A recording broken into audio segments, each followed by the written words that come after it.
algunas características generales sobre estos protozoarios, o estos parásitos, perdón. Bien, entonces para ello vamos a presentar nuestra pantalla. A ver.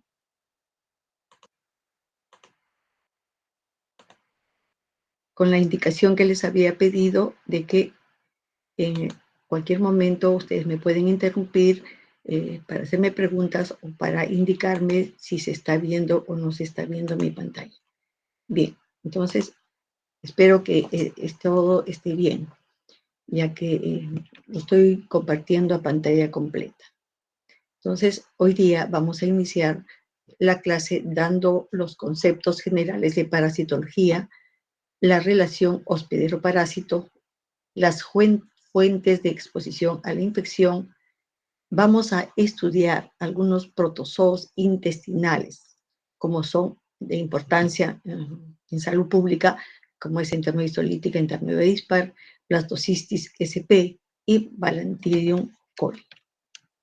En cuanto al plan de clase, comprende lo que acabo de decirles, conceptos generales, vamos a describir la relación hospedero-parásito, vamos a conocer cuáles son las formas de transmisión o fuentes de infección parasitaria y describiremos características morfológicas, ciclos de vida, mecanismo de transmisión de estos tres parásitos que vamos a estudiar, de estos dos protozoos y uno que corresponde a otro tipo de reino.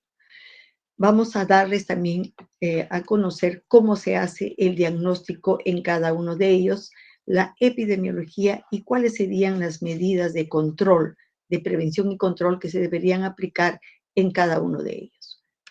La parasitología estudia los parásitos de los reinos protista y animalia y la relación de ellos con sus hospederos y el medio ambiente. O también se puede decir que la rama de la biología que estudia el fenómeno de dependencia entre los seres vivos que pertenecen a especies distintas, ¿no? O sea, al parásito y al hospedero Entonces aquí vemos hacia el lado derecho, tenemos tres tipos de parásitos. Este es un protozoo flagelado, esto es un helminto que está formado su cuerpo por una serie de segmentos o prolótidos que a lo mejor alguno de ustedes ya lo reconoció, que esto es una tenia, y este es otro tipo de parásito que viene a ser un trematode conocido como alicuya, es la fasciola hepática. Entonces, fíjense que estos parásitos pueden ser de diferentes formas, clases y tamaño. ¿Qué es un parásito? Es un ser eucarionte que vive sobre o dentro de otro organismo vivo del que va a obtener parte o todos sus nutrientes dañando al organismo que lo aloja. Generalmente lo daña. Hay algunos parásitos que son no patógenos, pero generalmente lo que estudiamos acá es aquellos que tienen que van a dar algún tipo de patogenicidad. Estos parásitos se caracterizan por desarrollar ciclos de vida simples o complejos. ¿Qué es un ciclo de vida? Son las diferentes etapas por las que pasa o etapas esenciales o secuenciales del desarrollo del parásito, ¿no? Entonces son los ciclos de vida, son etapas de evolución del parásito.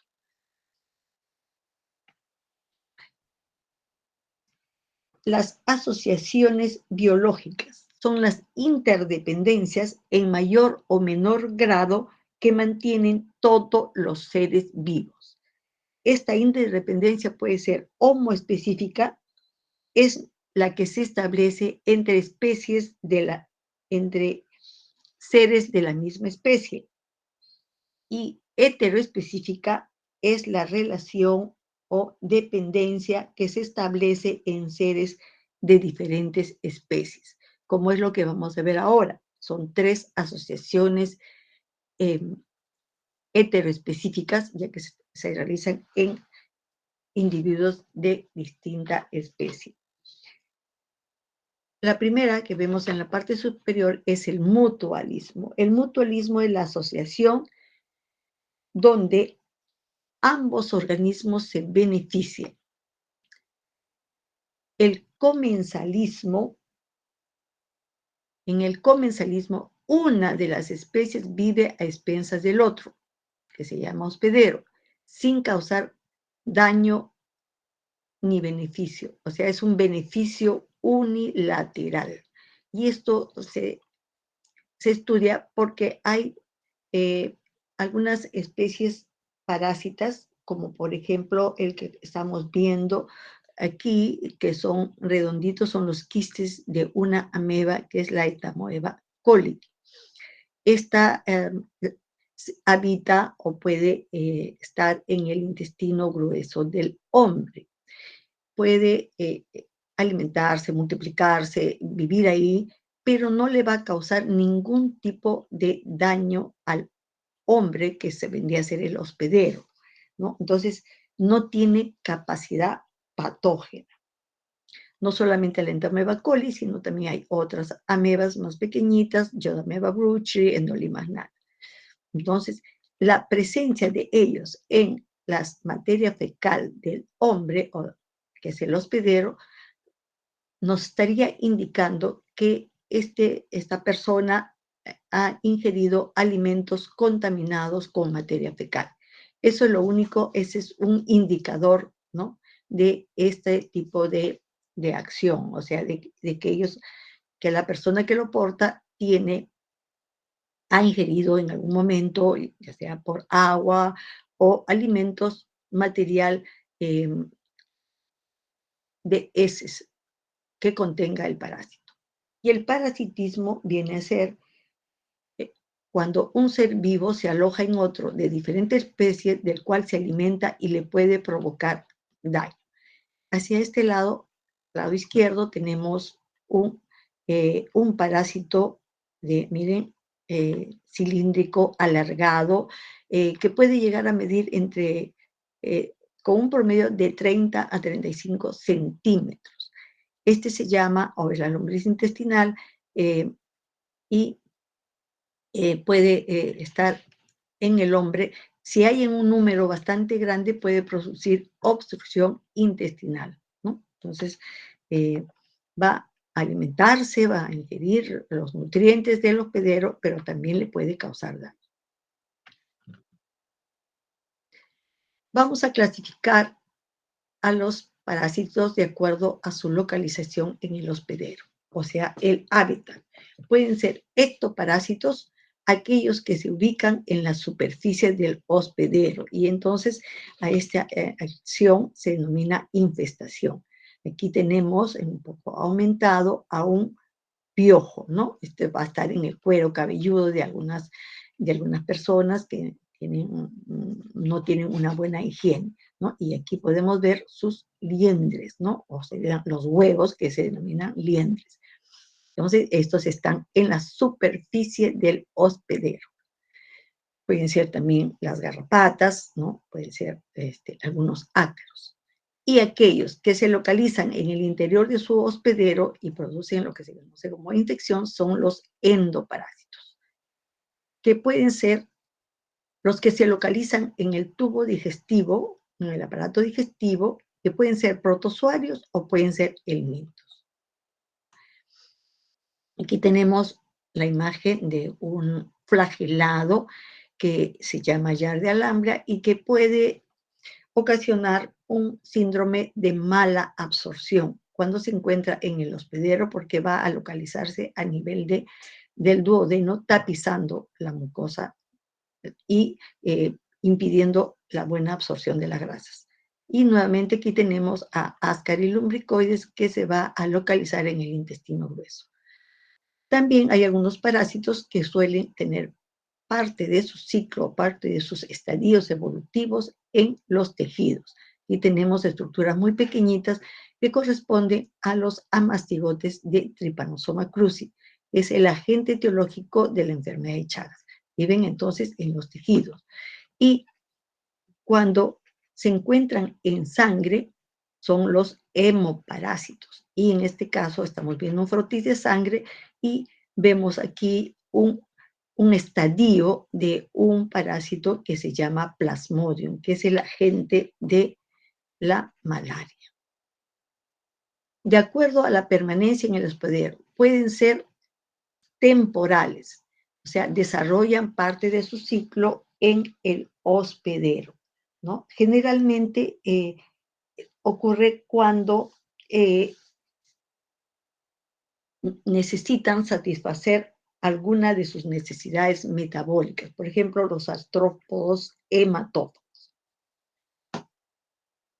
Los permanentes requieren vivir todo el tiempo en el hospedero, ¿no? Entonces, aquí podemos tener el Trypanosoma cruzi, que acabamos de ver que está en tejidos, también está en el hombre, pero también puede, para que continúe, para que se desarrolle todo su ciclo evolutivo, necesita de un vector en el cual también se va a multiplicar. O sea, tienen que siempre estar en un hospedero para que ellos puedan seguir viviendo. De acuerdo a su grado de relación de dependencia. Pueden ser obligados, viven toda la vida o una fase de su ciclo en el interior o superficie del hospedero. Entonces, aquí hay un parasitismo imprescindible. Es el caso del Oxyuros vermicularis o enteroides vermicularis, que se localiza en el intestino grueso del hombre y que puede, eh, los adultos se localizan ahí y lo que eliminan en las deposiciones o que salen del hospedero son los huevos. Los huevos en el medio ambiente no van a resistir mucho tiempo y van a ser eliminados. Entonces, para que se complete o para que el ciclo se dé, eh, el enterovirus necesita de un hospedero, ¿no? Entonces, el enterovirus es un parásito obligado, facultativo. Se pueden adaptar con facilidad a la vida libre y a la vida parasitaria si las condiciones del medio le son apropiadas. Por ejemplo, aquí tenemos al Strongyloides, que es un nematode que se localiza en el intestino delgado del hombre. En las deposiciones del hombre salen las larvas, caen al suelo. Si encuentran las condiciones favorables, esta larva puede desarrollar ciclos en el suelo de vida libre y puede permanecer mucho tiempo.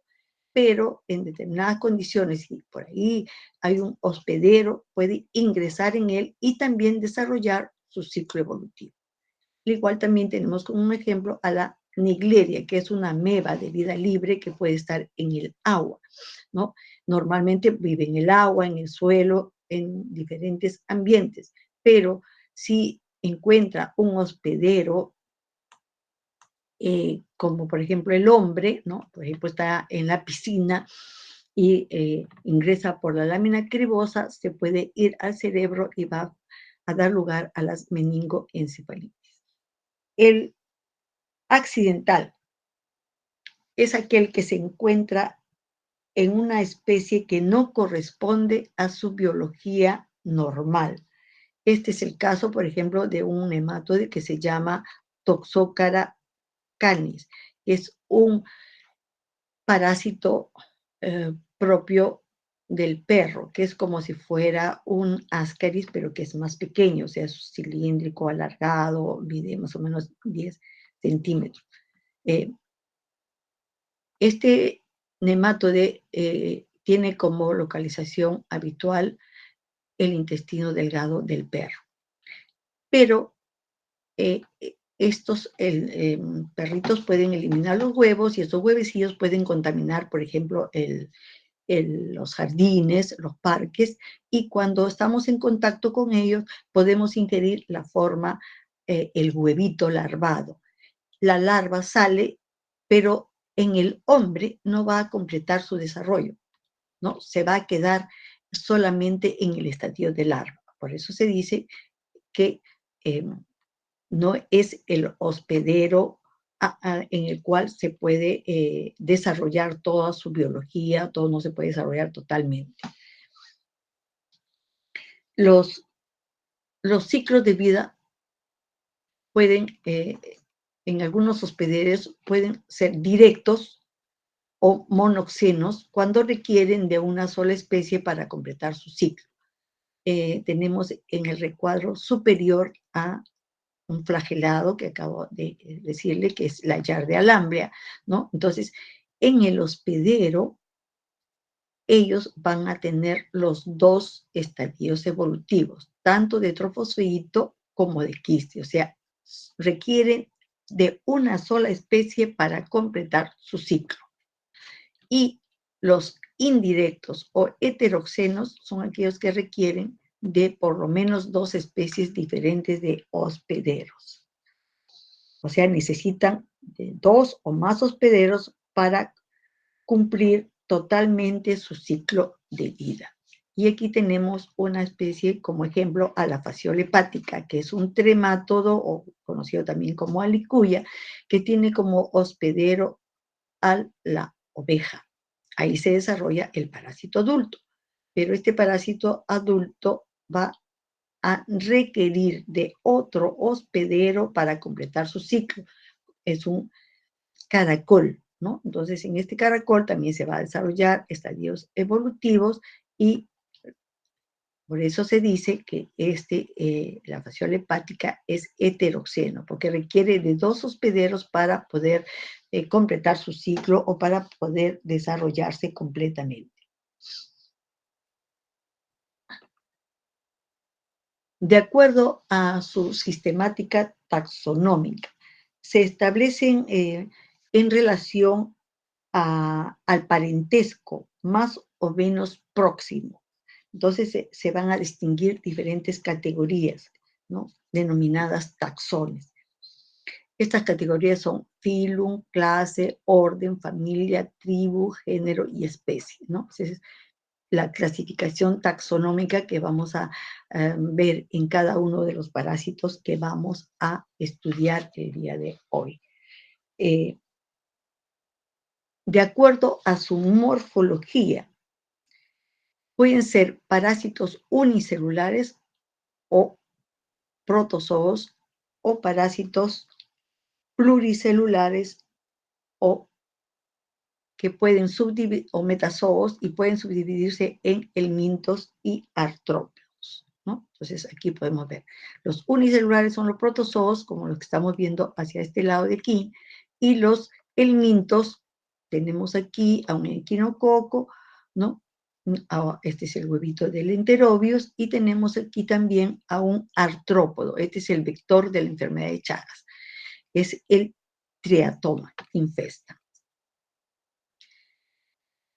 Vamos a definir lo que es hospedero. Hospedero es el organismo que alberga a otro en su interior o que lo porta en sí. En general es el organismo que alberga a un parásito. Se pueden diferenciar en hospedero definitivo, donde el parásito es donde el parásito realiza su reproducción sexual. O sea, aloja al parásito en su estado adulto o forma sexuada. O tenemos al hospedero intermediario, que es donde el parásito realiza su reproducción o desarrollo del estadio larvario. Entonces, es aquel donde el parásito se desarrolla sin alcanzar su madurez.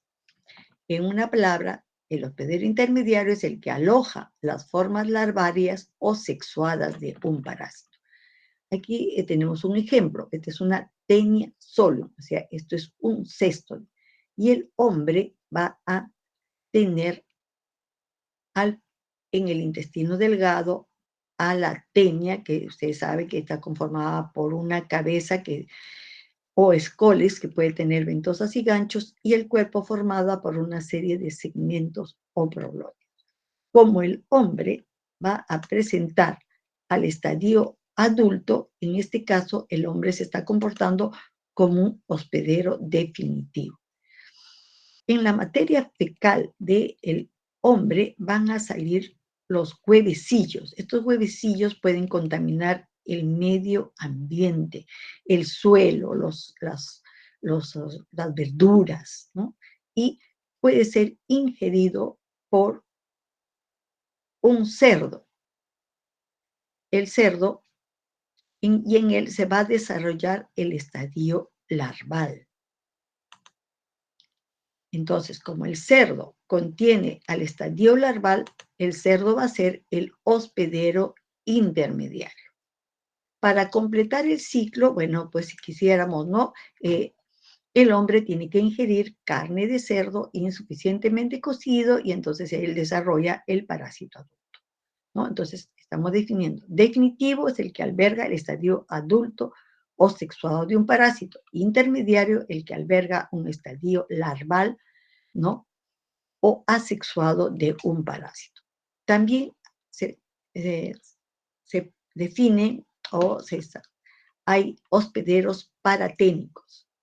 Es aquel en el que el parásito no desarrolla ni evoluciona.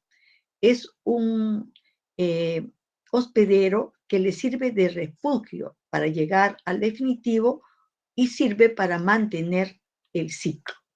Entonces, solamente lo alberga. Y el reservorio viene a ser el hospedero que alberga parásitos comunes al hombre y a diversos animales y puede diseminar de esta manera al parásito entre individuos de diferente especie. Este reservorio es el que garantiza la supervivencia del parásito en la naturaleza. Si seguimos con el ejemplo de Trypanosoma cruzi, que es el agente etiológico de la enfermedad de Chagas, vemos que el reservorio estaría siendo, o el CUI sería considerado como el reservorio. Eh, la enfermedad de Chagas normalmente se encuentra en zonas endémicas y la zona endémica de la enfermedad de Chagas en nuestro Perú es la zona sudoccidental, los departamentos de Arequipa, Moquegua y Tacna. Y aquí hay la crianza, ¿no?, de cuyes y la costumbre de ingerir. Entonces, se han hecho muchos estudios y se ha encontrado que el cuy es el principal reservorio del Trypanosoma cruzi, o sea, lo tiene en su sangre y en sus músculos. Si comemos carne insuficientemente cocida, probablemente podemos adquirir, y va a depender de otros mecanismos, ¿no? Vamos a adquirir la enfermedad de Chagas. Es una de las formas de adquirir la enfermedad de Chagas por vía de alimentos o de carnes insuficientemente cocidas. El vector, que generalmente es un invertebrado, es el que capaz de transmitir un patógeno de un vertebrado a otro, eh, que participa activamente en la transmisión de un parásito. Entonces, el hospedero es el que participa activamente en la transmisión de un parásito. ¿Y cómo? Transportando físicamente al parásito. Entonces, ahí se denomina que es un vector mecánico. ¿Y quiénes son vectores mecánicos? Vectores mecánicos pueden ser las moscas y cucarachas. ¿Por qué? Porque estas moscas generalmente están en lugares desaseados, pueden estar en los desagües, ¿no? Las cucarachas están en los desagües. Y en los desagües está la materia fecal. Y aquí en la superficie de su cuerpo, ¿no?, pueden quedar adheridos, ya sea los quistes o los huevos de los parásitos, y luego estas moscas van a ir hacia nuestra vivienda, hacia nuestros alimentos y dejar ahí al elemento parasitario. ¿Qué está haciendo? Lo está transportando. Y el vector biológico es cuando intervienen en el proceso de desarrollo del parásito, donde el patógeno, además de evolucionar, se multiplica. Y tenemos aquí al Triatoma infestan, vector de enfermedad de Chagas, también conocida como chirimacha o vinchuca. Este se va a alimentar de la sangre de una persona infectada, ingresa a su intestino y ahí el tripomastigote, que es el estadio que va a sacar conjuntamente con la sangre, va a multiplicarse, va a desarrollarse, ¿no? Y va a evolucionar. Entonces, a este vector se le llama vector biológico, ¿no? Porque ahí el parásito se va a multiplicar.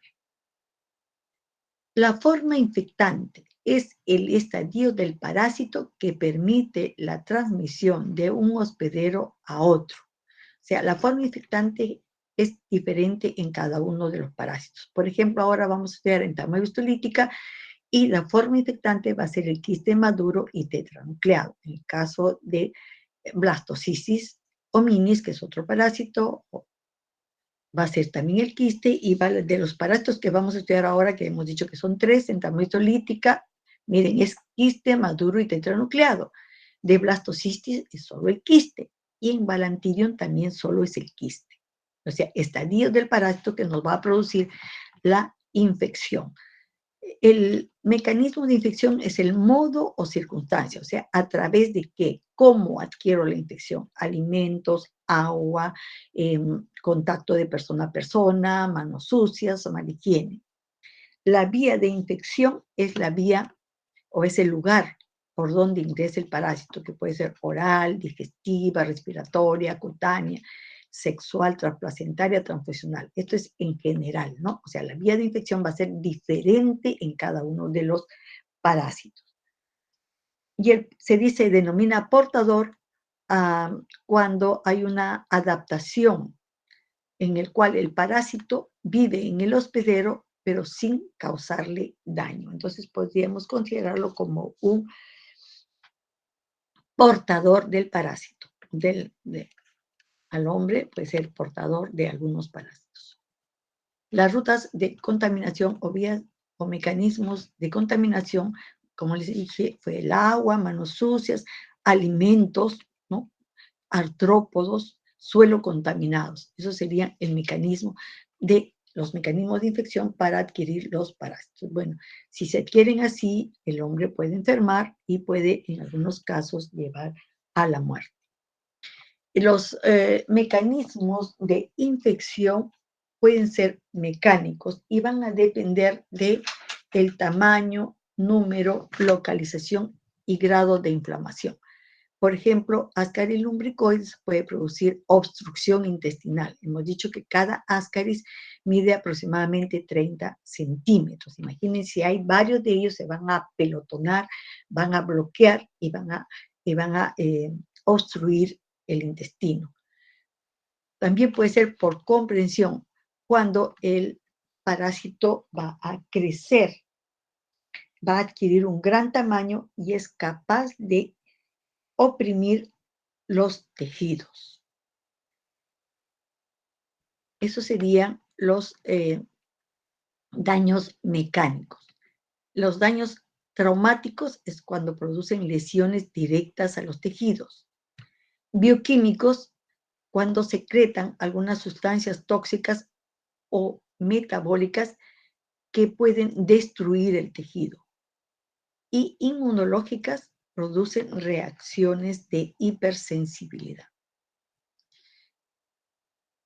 La clasificación tradicional se basa en las estructuras de locomoción, pero estas están sufriendo ciertas modificaciones debido a diferentes fuentes de información. Pero aquí tenemos que, por ejemplo, tenemos dentro de los protozoos a la clase Sarcodina, o también llamada Rhizópoda, en la cual vemos que el movimiento es por emisión de prolongaciones citoplasmáticas. Estos se llaman pseudópodos, ¿no? Que se proyectan y se retraen en respuesta a estímulos externos, por ejemplo, las amebas. La clase ciliata tienen el cuerpo rodeada de una serie de estructuras llamadas cilios, con los cuales pueden ellos desplazarse. Los mastigóforas, tenemos aquí son los flagelados, se caracteriza por presentar flagelos, ¿no? Flagelos como órganos de locomoción. Y los esporozoarios no presentan ningún tipo de estructura porque ellos son intracelulares y poseen un complejo apical especializado, ¿no? Y entonces son intracelulares, no presentan órganos de locomoción y todas las especies son parásitas. Las características principales de los protozoos son que son células eucarióticas, unicelulares y generalmente de tamaño microscópico. Son heterótrofos, pueden vivir, ser de vida libre o pueden ser parásitos. Presentan núcleo y una sola célula realiza todas las funciones. Presenta un citoplasma con membrana celular y organelas con función específica, ¿no? Entonces, ahí se realizan la locomoción, la digestión y la excreción. Generalmente los protozoos presentan dos estadios evolutivos. El estadio de trofozoito o forma vegetativa es con la cual se alimenta, se reproduce, se moviliza y ejerce también su acción patógena. Mientras que el quiste es el elemento de resistencia y viene a ser la forma infectante, o sea, es el estadio con el cual se transmite la infección y también la multiplicación. Pueden tener reproducción asexual por fisión binaria, esquizogonia o endodiogenia y reproducción sexual por gametogonia, esporogonia y conjugación. Ahora ya ingresamos a estudiar a la entamoeba histolítica, que pertenece al Anphilum zoomastigófora, Sarcomastigófora, clase zoomastigófora, orden Amovida, familia Endamoebidae y el género es Entamoeba. Dijimos que eso era la clasificación desde el punto de vista taxonómico. Entamoeba histolítica, estamos viendo aquí, es una ameba, entonces hay desplazamiento o se movilizan a través de los pseudópodos. Es causante de la amibiasis. El hombre es el único hospedero. Su prevalencia va a variar de acuerdo al grado de sanidad, o de malas condiciones sanitarias. Generalmente son más frecuentes en áreas con clima templado caluroso. Este parásito ha sido redescrito, porque antes se llamaba entamoeba histolítica forma magna y entamoeba histolítica forma minuta, o sea, forma grande y forma pequeña, pero ahora se han hecho estudios con técnicas moleculares y se ha diferenciado a entamoeba histolítica como la ameba patógena y a entamoeba dispar es una colonizadora inocua. Morfológicamente son idénticos, no hay diferencia, pero como hemos dicho, hay diferencias genéticas, inmunológicas y de actividad biológica. La localización habitual es en el intestino grueso, donde puede producir ulceraciones y por vía sanguínea podrían llegar a hígado, pulmón y cerebro. Entonces tenemos aquí y aumenté una más, entamoeba histolítica y entamoeba dispar. Antes entamoeba histolítica, la patógena era la forma grande, la forma magna, dispar era la forma pequeña. Pero también hay otra ameba, la entamoeba moscowski, que no se encuentra en nuestro país, por lo menos no ha sido reportado hasta ahora, ¿no? Que son estas tres indistinguibles, o sea, morfológicamente son iguales, pero como hemos visto por técnicas moleculares ya se han detectado que tienen diferencias, ¿no? Normalmente la prevalencia es de 1 al 10% histolítica, mire, de 70 a 90 en el caso de Dispar y Moscowski de 20 a 30, ¿no? Esto puede incrementarse debido a, a- a las zonas donde haya mayor contaminación fecal o económicamente deprimidas, ¿no? Entamoeba va a presentar tres estadios evolutivos. El estadio de trofozoito, que es el que estamos viendo aquí, que puede medir entre 20 a 60 micras y tiene un citoplasma diferenciado. Si vemos aquí una aureola bastante delgada, viene a ser el ectoplasma hialino y tenemos un endoplasma granuloso. El núcleo es redondo, va a presentar cromatina uniforme y un cariosoma de posición central. Hemos dicho que se desplaza por pseudópodos y estos pseudópodos generalmente tienen eh, son unidireccionados, o sea, solamente estos pseudópodos van a ir hacia una dirección. Entonces, otra cosa que hay que indicar es que el trofozoito de entamoeba histolítica, como el que estamos viendo aquí, por ejemplo, aquí vemos el núcleo y estamos viendo unas estructuras en la parte interna y que corresponderían a glóbulos rojos que ha sido fagocitado por la ameba. En este caso, entonces, sería un trofozoito de entamoeba histolítica. Aquí también vemos glóbulos rojos, ¿no? Que está en el interior. Pero aquí les he puesto otra, por ejemplo, esta es otra ameba, ¿no? Que vemos su citoplasma, vemos su núcleo, pero no vemos glóbulos rojos. Por lo tanto, esto correspondería a una entamoeba dispar. Prestemos atención siempre al núcleo redondo con cromatina nuclear dispuesta en forma regular y su cromatina o cariosoma de posición central. Aquí estamos viendo una ameba en la cual se pueden observar los glóbulos rojos, ¿no? Y esto es una muestra de un cultivo, ¿no? De un cultivo que se hace en medios especiales como el medio de Pavlova. Entonces ahí se está desplazando la ameba y está ingiriendo, está fagocitando los glóbulos rojos. Este es un frotis coloreado, ¿no? De entamoeba histolítica, que también podemos ver el núcleo y los glóbulos rojos. Y aquí tenemos cortes histológicos de la ameba, ¿no? En la cual se pueden observar los trofozoitos, a menor aumento, a mayor aumento. El estadio de prequiste generalmente tiene una forma redondeada, puede presentar un núcleo, ¿no? Y barras cromidiales. Esto que está señalando con el puntero se llaman barras cromidiales de extremos romos. A diferencia, por ejemplo, de las prequistes de entamoeba histolítica que tienen estas barras cromidiales de extremos aguzados.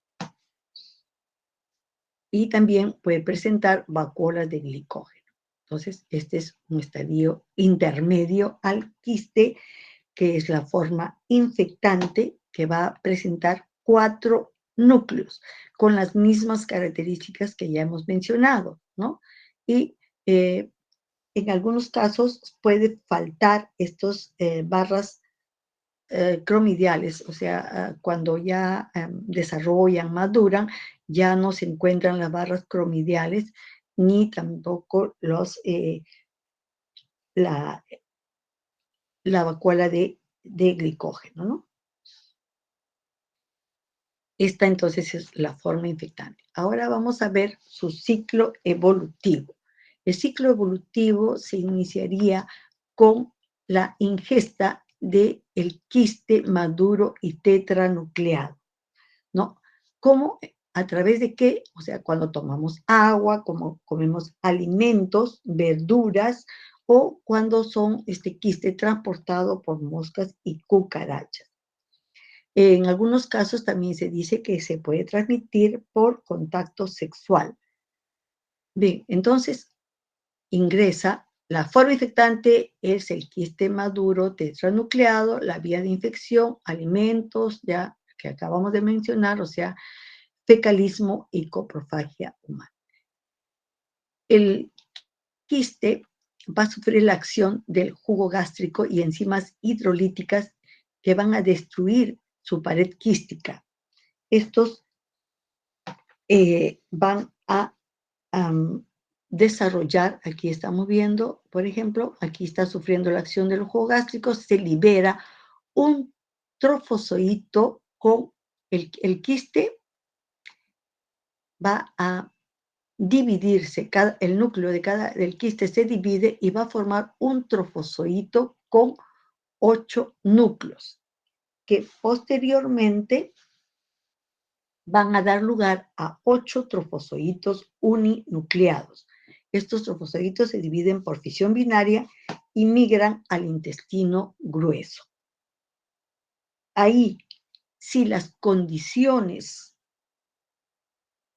son desfavorables, aquí vemos, ¿no?, que se han desarrollado los trofozoitos, si las condiciones del intestino grueso son desfavorables, habrá un nuevo enquistamiento y el huésped se convierte en un portador sano y estos quistes van a ser eliminados a través de la materia fecal.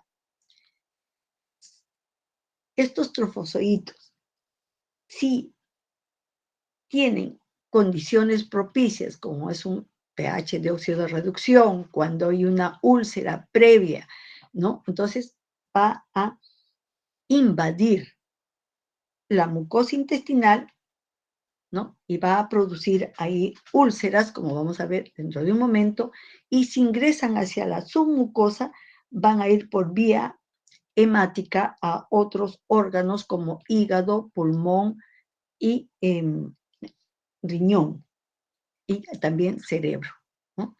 Entonces, aquí estamos viendo que puede haber una amibiasis intestinal cuando solamente se encuentra localizado a nivel del intestino, ¿no?, grueso, o por metástasis, o sea, por vía hemática, puede ir al hígado o a los pulmones, ¿no? Fíjense, este es en el caso de la amibiasis intestinal, se presenta una úlcera, dice, en forma de botón de camisa. O sea, esta es una pequeña lesión en en la vellosidad intestinal y va a ingresar y se va a extender en la zona de la submucosa, ¿no? Entonces, esto se ve en un corte histológico. Y en el caso de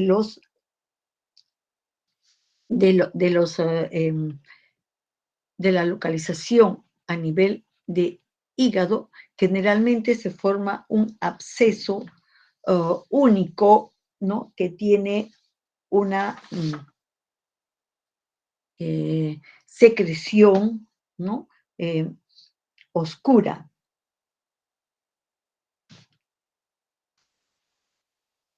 Y también generalmente es único. Puede pasar a pulmón y formar un absceso muy parecido, ¿no?, el cual en algún momento se podría romper y puede salir por la vómica como una sustancia parduzca, ¿no?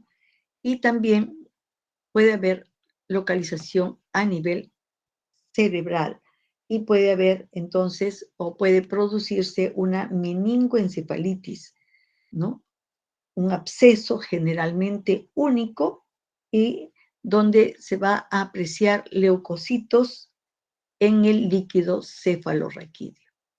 A ver. En cuanto a la patogenia, hemos dicho que si se adhiere a la mucosa intestinal, puede producir úlceras en forma de botón de camisa. Aquí tenemos un colon, ¿no?, en el cual está totalmente destruido. Y los trofozoitos también pueden llegar, ¿no?, si ingresa demasiado hasta los vasos sanguíneos, estos los pueden conducir a algunas otras órganos, ¿no?, y se van a formar abscesos extraintestinales.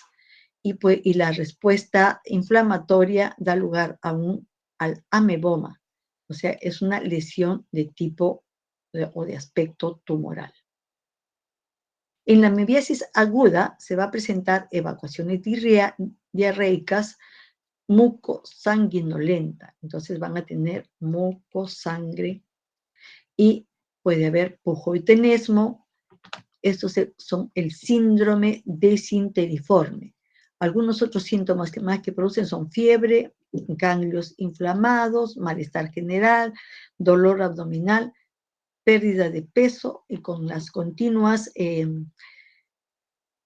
diarrea se va a producir la deshidratación. Entamoeba histolítica es cosmopolita, hemos dicho que se puede encontrar en zonas tropicales y subtropicales, en áreas con deficiencia socioeconómica, recursos sanitarios y hábitos higiénicos inadecuados.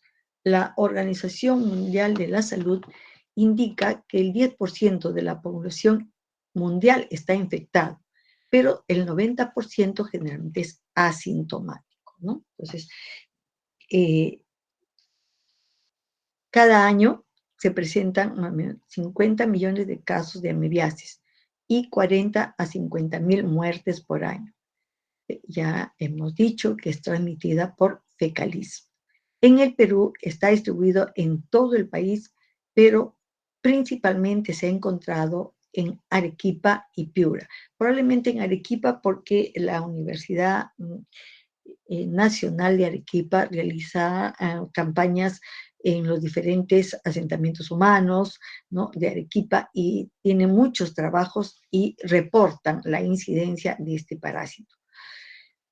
Y en Piura también se han encontrado casos, pero no tanto como en Arequipa. Probablemente también algunos casos sean mal reportados porque no en todos se ha tomado en cuenta la presencia de los que tienen los glóbulos rojos, ¿no? La forma infectante, miren, es el quiste maduro y tetranucleado. La vía de infección es la vía oral. Y el mecanismo de transmisión, agua y alimentos contaminados con materia fecal, ¿no?, que tenga la forma infectante, que vamos a repetir, es el quiste maduro y tetranucleado. Se ha encontrado infección en homosexuales, varones activos, inmigrantes, turistas que viajan a países endémicos. Y también, pues, en personas con la inmunidad deprimida, ¿no?, como son aquellos que están infectados por el VIH. El diagnóstico. El diagnóstico se hace por examen, generalmente coproparasitológico de heces en fresco, o no, puede ser con Lugol, ¿no? Y también podría hacerse por cultivo. Pero para nosotros decir o confirmar que es una entamoeba histolítica, tenemos que observar en el estadio de trofozoito los glóbulos rojos. Si no observamos eso, nuestro diagnóstico sería entamoeba histolítica / entamoeba dispar, ¿no? Yo, por ejemplo, si veo esta forma, que es una ameba con las características del núcleo, con su cariosoma central y todo, pero si no veo glóbulos rojos en el interior, debemos reportar, ¿no?, que es trofozoitos o quistes de entamoeba histolítica / dispar. También hay kits ya con pruebas de ELISA que detectan antígenos del complejo histolítica dispar. Primero, por ejemplo, en una encuesta, en un trabajo, se hace un screening, o sea, es un tamizaje de las muestras para ver si hay detectar a las que están entre, que tengan antígenos del complejo, y aquellas que ya se encuentran que son positivas, a ellos recién se les puede enfrentar al kit que es específico para entamoeba histolítica. ¿Por qué se hace eso? Porque estos kits son muy caros, son bastante caros. Entonces, hacer de una vez la histolítica, pues para tener muy pocas probabilidades, es gastar demasiado y no no es bueno. Entonces, primero vemos que tengan antígenos del complejo y luego estos, los que salen positivos, recién se le enfrenta al kit que es específico de histolítica. Dicen que la muestra que se necesita o que se requiere puede ser de heces, también de suero, saliva y de líquido de absceso amibiano. Bueno, eso es en cuanto al diagnóstico. Las medidas profilácticas las vamos a decir al final, ya que van a ser generales casi para estas tres especies que vamos a ver. Bien, entonces, Blastocystis hominis es un parásito controversial y que ha sido clasificado primero como una levadura, como un hongo. Luego fue clasificado dentro del grupo de los protozoarios, ¿no? Y posteriormente se le ha visto por sus características moleculares que corresponde a otro reino, es al reino cromista. Entonces, el único parásito descrito en humanos es Blastocystis hominis, aunque ahora se tiende a llamar Blastocystis spp. Entonces, es el único parásito que se encuentra en el hombre de este reino, del reino cromista. La clasificación taxonómica es controversial, así como también su forma, las formas evolutivas, la reproducción, las vías de transmisión y su patogenia. Habita el tracto intestinal del hombre y animales, siendo su localización a nivel de ciego y colon. Es muy importante porque se encuentra con bastante frecuencia en las heces de individuos sintomáticos y asintomáticos. Aquí tenemos dos formas evolutivas que vamos a desarrollar en un momento. Es pleomórfica. Es un organismo eucarionte unicelular, anaerobio estricto.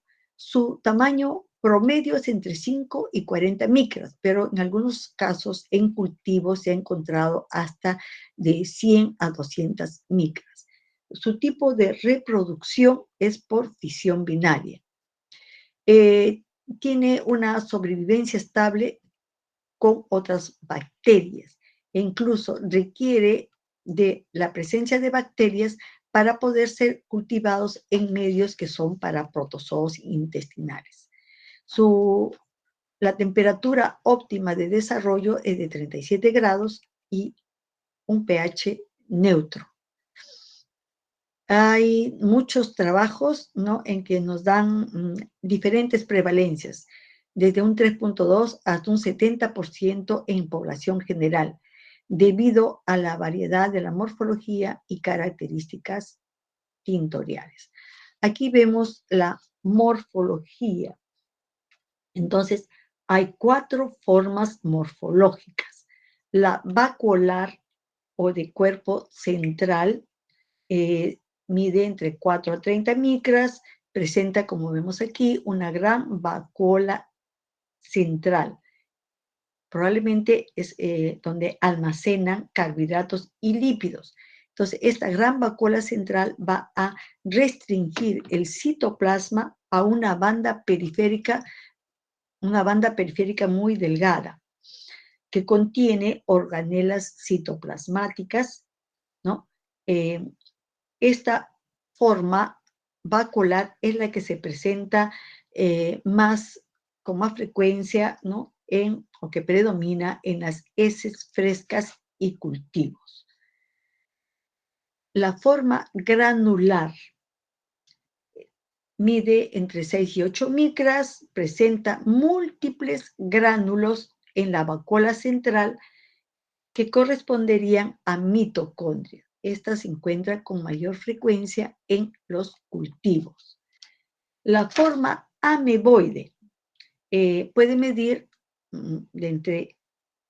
aproximadamente de 10 a 100 micras o mucho más pequeñas, es polimorfa, presenta pseudópodos y es y actividad fagocitaria. se encuentra en los cultivos, ¿no? Y se diferencian a quiste de pared gruesa cuando son eliminados en las heces. Aquí vemos, ¿no?, la emisión de sus pseudópodos. Y luego tenemos la forma quística, que son redondos, pueden presentar de 1 a 4 núcleos, múltiples vacuolas, ¿no?, y depósitos de lípidos y de glucógeno. Esta va a derivar de la forma vacuolar o multivacuolar. Existen dos tipos de quistes: el quiste de pared delgada, que es que sería la responsable de la autoinfección, y el quiste de pared gruesa, que es el que sería responsable de la transmisión. Aquí vemos, miren, una forma bastante grande, ¿no? Una vacuola bastante grande que está localizado en este trofozoito. Bien, entonces, a ver, el ciclo evolutivo. Como hemos dicho, es complejo, controversial y poco conocido. También este parásito se va a adquirir al ingerir alimentos, ¿no?, agua, con quistes de pared gruesa. Se van a desenquistar en el intestino delgado y van a infectar las células epiteliales del tracto digestivo y se multiplican asexualmente y van a dar lugar a las formas vacuolares, que diferencian en vacuolares, multivacuolares y formas ameboides. Las formas vacuolares o multivacuolares van a dar lugar a la formación de quistes de pared delgada y van a ser los responsables de la autoinfección. Y las ameboides se van a dividir por fisión binaria en el intestino, van a pasar a prequiste, van a hacer un cuadro de esquizogonia y van a dar lugar a los quistes de pared gruesa que van a salir con la materia fecal. Entonces, este es un ciclo que ha sido propuesto, que es, como hemos dicho, no está totalmente definida las formas o estadios evolutivos y es controversial. Perdón. La prevalencia en países en vía de desarrollo es generalmente alta, ¿no? Ya hemos visto, pero miren que puede ser bastante mayor, 30, 50 o más. Y en los desarrollados, o sea, donde hay un buen saneamiento ambiental o una buena disposición de excretas, esto es más bajo, 1.5 al 10%. La infección puede ser influenciada por la edad, el estado inmunológico del paciente, así como las pobres condiciones de sanitarias y de higiene. La transmisión se asume que es por la ruta fecal-oral. También la transmisión por el agua, alimentos contaminados y vectores mecánicos. Su patogenicidad se desconoce aún si es verdaderamente o no patógeno. Va a depender de algunas condiciones. En los pacientes inmunocompetentes generalmente son asintomáticos. En niños y en personas inmunológicamente deprimidos, o sea, que están en la fase de SIDA, pueden presentar diarrea, dolor abdominal, comezón anal, pérdida de peso, flatulencia, náuseas y estreñimiento. A blastocistis también se le asocia a cuadros alérgicos y de color irritable. Se han hecho estudios y se han determinado hasta 17 subtipos de blastocistis, de los cuales 9 se encuentran en humanos, siendo el 2, el 4 y el 8 los relacionados con cuadros diarreicos, el subtipo 3 con cuadros alérgicos y el 1 generalmente son de cuadros asintomáticos. ¿Cuáles son las manifestaciones clínicas más frecuentes? Dolor abdominal, diarrea, flatulencia, náuseas y vómitos. Generalmente lo que más mencionan los pacientes es la flatulencia. Otros síntomas y signos son anorexia, tenesmo, periodo de estreñimiento, prurito anal, inflamación, calambres, leucocitos fecales, sangrado rectal y eosinofilia. El diagnóstico se hace por el hallazgo de estas formas vaculares, ¿no?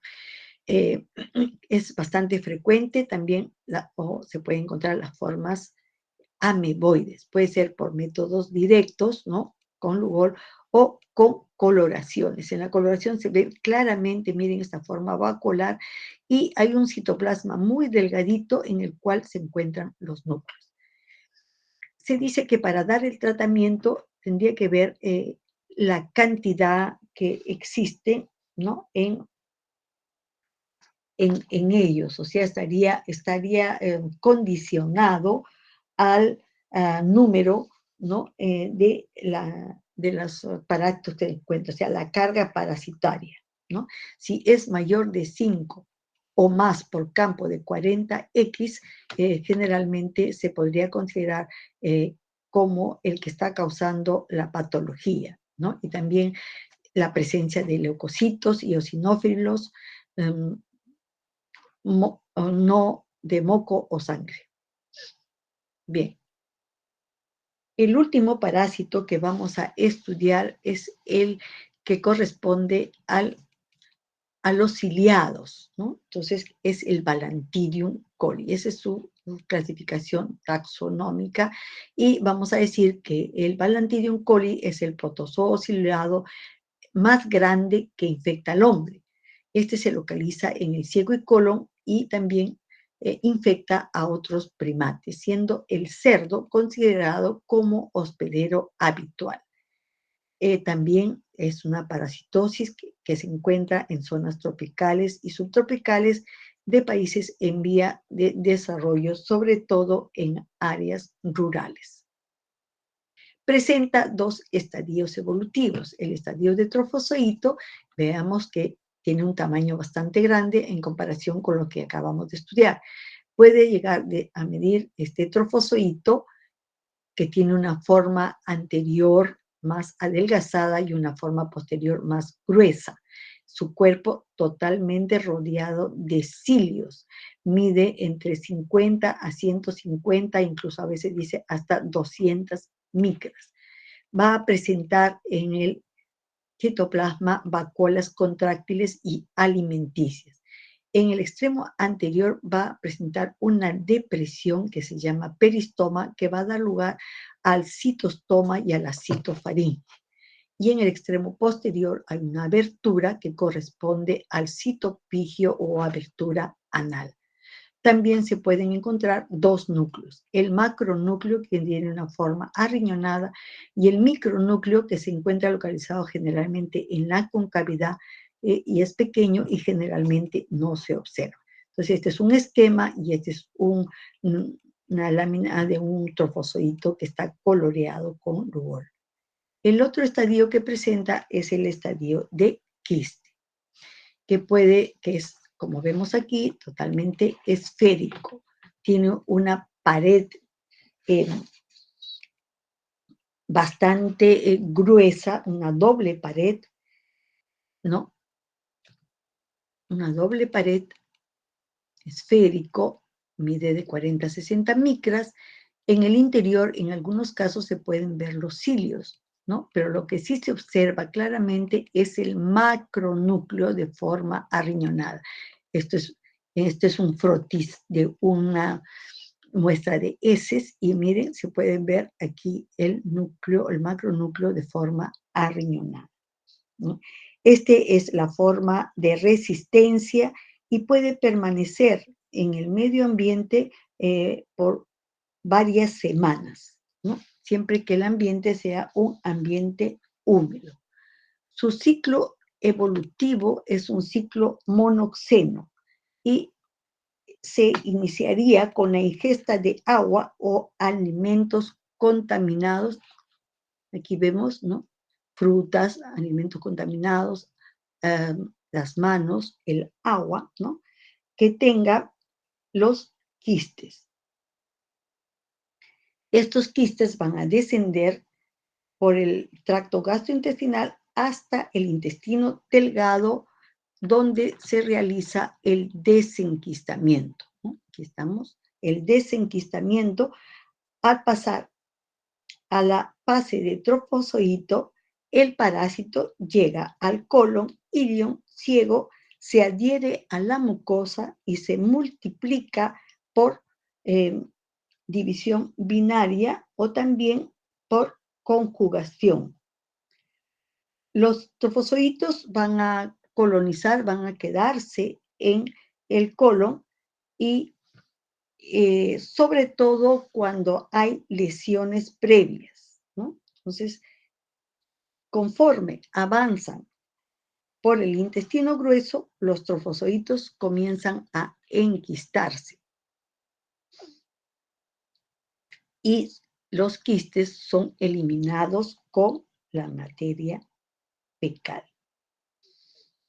Igualmente ocurre esto en el cerdo, ¿no? Entonces, eh, se ha visto que el cerdo es el reservorio del Balantidium coli. Aquí estamos viendo, ya se desenquistó el quiste, tenemos el trofozoito, este se divide por fisión binaria, también por conjugación, y conforme avanza hacia el intestino grueso, como las condiciones le son desfavorables, se va a enquistar y va a salir en esta forma redondeada de quiste. Pero si hay una lesión previa, probablemente van a colonizar, van a ingresar y pueden producir lesiones bastante severas. Las manifestaciones clínicas son generalmente no producen mayor sintomatología. Y se han visto personas asintomáticas generalmente en personas con cuadro psiquiátrico o en los hospitales. Eh, Pueden tener diarrea y dolor. Eh, Cuando se producen casos crónicos, ¿no? Puede haber deposiciones mucosanguinolentas y con pus, ¿no? O sea, cuadros diarreicos, pero también estos pueden ser alternados con periodos de estreñimiento. En, en los casos agudos se presenta el cuadro disentérico con pus, moco, sangre y deposiciones explosivas. También puede haber tenesmo, dolor y los síntomas generales de vómitos, pérdida de peso, debilidad y deshidratación. Todo lo que condiciona un cuadro pues diarreico, ¿no? También puede producir anorexia. Y en el caso de la perforación puede haber peritonitis. En estos casos el pronóstico es malo, ¿no? O sea, cuando ya invade más perfora, llega a la peritonitis, produce la peritonitis. Y también se han reportado casos de invasión genital. Entonces hay un flujo vaginal necrótico y se producen las úlceras. Cuando está en el intestino puede producir inflamación de las paredes del colon, ¿no? Entonces, también va a producir ulceraciones de la mucosa por acción enzimática, ¿no? Por acción de la hialuronidasa o por acción mecánica, que vendría a darla por los cilios en su desplazamiento. Los trofozoitos llegan a la submucosa y se replican. Mayor riesgo, ¿no?, de infección si existe una lesión previa de la mucosa intestinal o tenemos una dieta rica en carbohidratos. Las úlceras son planas y redondas, con bordes edematosos de cuello y bordes irregulares. Entonces, este es un colon, ¿no?, en el cual se le ha tomado una fotografía, se ven estas úlceras. Y este sí ya es un corte histológico de la mucosa del intestino y podemos reconocer aquí, miren, a esta estructura, que lo vemos más o menos redondo y podríamos pensar que se trata de un quiste, pero si está en la submucosa quiere decir que ha tenido que ingresar. ¿Y cómo ingresa? Por los cilios. ¿Y quién tiene los cilios? Los trofozoitos. ¿Quiénes se movilizan? Los trofozoitos. Por más que vean estructuras de forma redondeada, no se pueden considerar que sean quistes. Todas son trofozoitos cuando se encuentran en un corte histológico de una mucosa intestinal. Poco frecuente en el hombre, muy común en cerdos, ¿no? Si se hace la investigación en los ciegos de los cerdos, se ha tenido la oportunidad de ver casi que el 99% de estos ciegos examinados en el laboratorio tenían, perdón, tenían trofozoitos y oía muy bien su movimiento rotatorio, ¿no? El mecanismo de infección, ya dijimos, por ingesta de quistes por vía orofecal. Este quiste puede ser viable en el medio ambiente por 2 semanas. Un antecedente muy importante cuando se ven pacientes con cuadros diarreicos es hacerle la observación si ellos están en contacto con cerdos, ¿no? Entonces, estos pacientes que tienen antecedente de contacto con cerdos tienen la mayor probabilidad de estar infectados por este parásito. Es de distribución cosmopolita, frecuente en zonas tropicales y subtropicales. La prevalencia en el Perú es mayor en la selva y también en lugares donde se convive con cerdos. El diagnóstico también se hace por un examen parasitológico seriado, quiere decir por lo menos tres muestras día por medio, ¿no?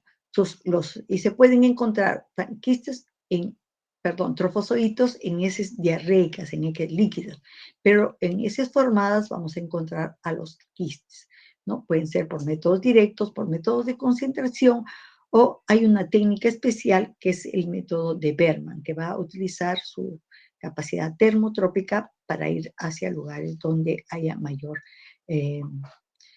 temperatura. Otros métodos que se aplican pueden ser las sigmoidoscopía, las biopsias, el escobiado de mucosa y los cultivos. Aquí nuevamente estamos viendo un corte histológico, ¿no? De una biopsia que se tomó al intestino. Las medidas preventivas son iguales para los dos otros parásitos que hemos estudiado. Controlar el fecalismo al aire libre, o sea, que la gente no defeque a campo abierto. Implementar prácticas de higiene personal y educación para la salud. Hervir o filtrar el agua. Ingesta de alimentos bien lavados o cocidos. Tratamiento profiláctico de los portadores asintomáticos, ¿no? O sea, principalmente los preparadores de los alimentos. Además de estas medidas, en el caso de Balantidium, hay que indicar la crianza higiénica y evitar el contacto directo con los cerdos, ¿no? Bueno, esto es lo que les hemos indicado, ¿no? Este es el lavado de manos después de defecar, antes de ingerir los alimentos o de preparar los alimentos. El lavado, ¿no?, exhaustivo de frutas y verduras, control de vectores mecánicos. Charlas de educación sanitaria en aquellos lugares, por ejemplo, que no tengan buenas condiciones de agua y desagüe, ¿no? Indicar cuáles son las medidas de prevención, cómo podemos evitar. Esto nos ayudaría mucho si se hacen campañas de educación sanitaria. Y en el caso de Balantidium, hemos dicho, crianza higiénica de cerdos. Bien, entonces, si hubiera alguna pregunta, si no, muchas gracias por su atención. Aquí les estoy dejando la bibliografía y vamos a dejar de presentar. Bien, ¿alguna pregunta? Por favor.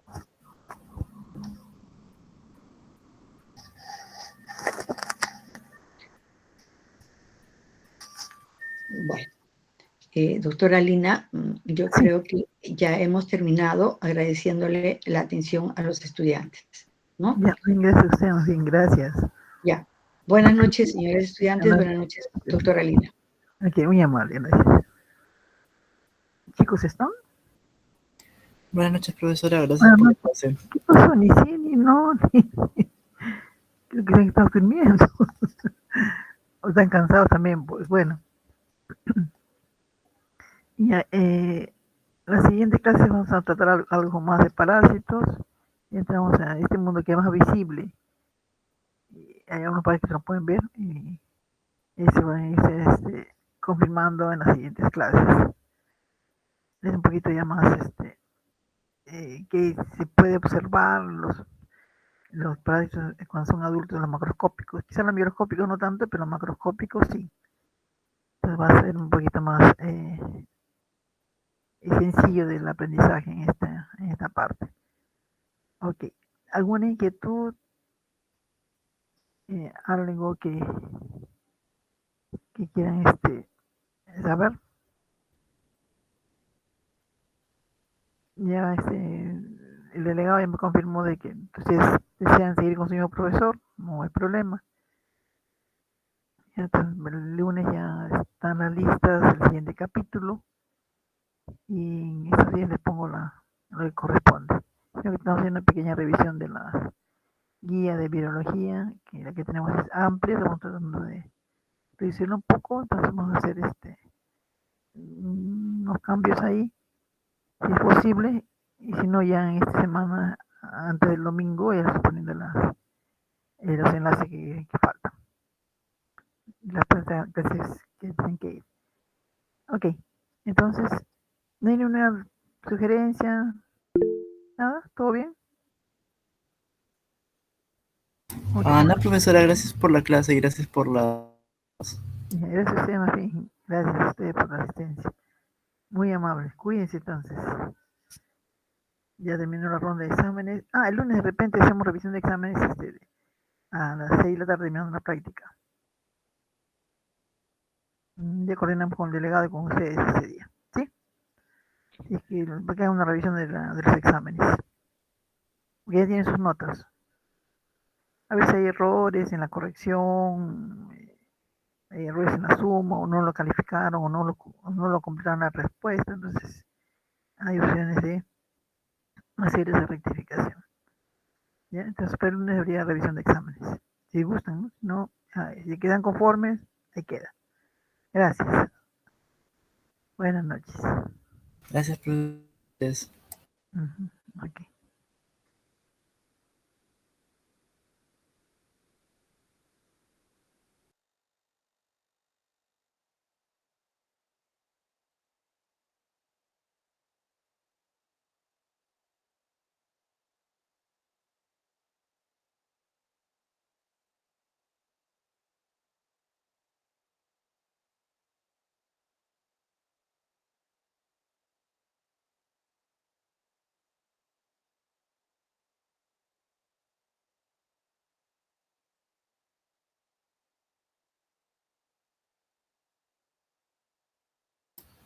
Ya paguen eso. ¿Acaso?